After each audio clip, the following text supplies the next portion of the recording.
সম্মানিত সুধী, খুব ভালো করে বুঝবেন। উনি বলতেছেন যে রাজনীতি বক্তব্য দেওয়া যাবে না, এটা করা যাবে না, সেটা করা যাবে না। আমি বললাম ভাই সব করা যাবে না বুঝলাম, কোরআন শরীফ আর হাদিস শরীফ বলা যাবে না? এটা বলা যাবে।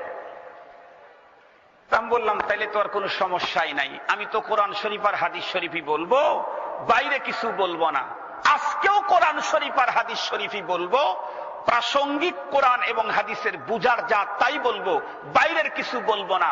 এরপরেও যদি কোনো বন্ধুর মাথায় লাগে, এরপরেও যদি কোনো বন্ধুর বুকে লাগে, এরপরেও যদি কোনো বন্ধুর কলিজায় লাগে, তাহলে মনে করতে হবে আপনার কলিজার সমস্যা আছে, আপনার মাথার সমস্যা আছে, আপনার বুকের সমস্যা আছে, আমার বক্তব্যের কোনো সমস্যা না।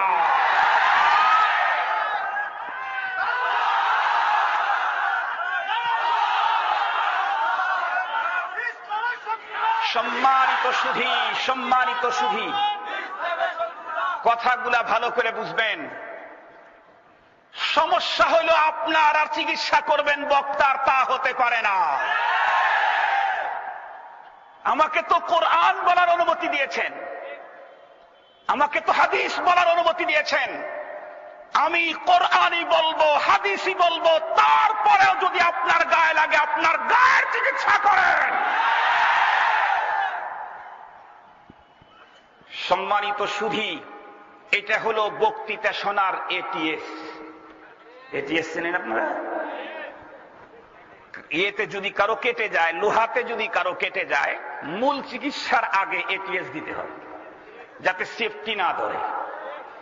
ওয়াজ শুনে যাতে কারো কলিজায় সেফটি না ধরে, এই জন্য এটিএস দিয়ে দিলাম। ভালো না ভাই? বয়ান শুনতে আসছেন, বয়ান শোনার পরে তো আপনার হেদায়েত পেতে হবে। হেদায়েত তো পায় না, অর্ধেক বয়ান শুনে গড় গড় করে হুজুরের বিরুদ্ধে বক বক করতে করতে বের হয়ে যায়। তাহলে ওর সেফটি ধরছে না, ধরে নাই? সেফটি যাতে না যাতে আক্রমণ না করে, এই জন্য এটিএসটা দিয়ে দিলাম বিনা পয়সায়। এটা শুধু আজকেই না, এই এক এটিএস যদি ঠিক মতে সংরক্ষণ করেন ফ্রিজে, বাসার ফ্রিজে না, অন্তরের ফ্রিজে, জীবনে আর কখনো সেফটি ধরার সম্ভাবনা নাই।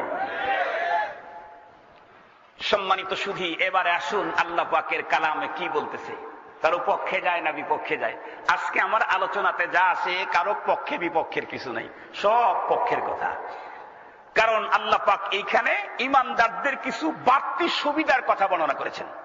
আমি যে সূরার যে রুকু আমি তেলাওয়াত করেছি, এখানে বাড়তি সুবিধা দিয়েছেন।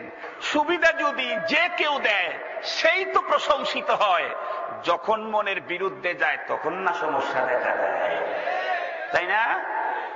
আপনি যদি কিচ্ছু না বলেন, স্বার্থের ব্যাঘাত ঘটে এরকম কোনো কথা না বলেন, তাহলে আপনি হুজুর তো হুজুর, আপনার মুখ থেকে বের করা পানি খায়াও বরকত নিতে রাজি আছে। কিন্তু তাদের স্বার্থ বিরোধী যদি কোনো বক্তব্য দেন, তাহলে তার মুখ থেকে বের হওয়া পানি দিয়েও আপনাকে গোসল করাইতে রাজি নাই।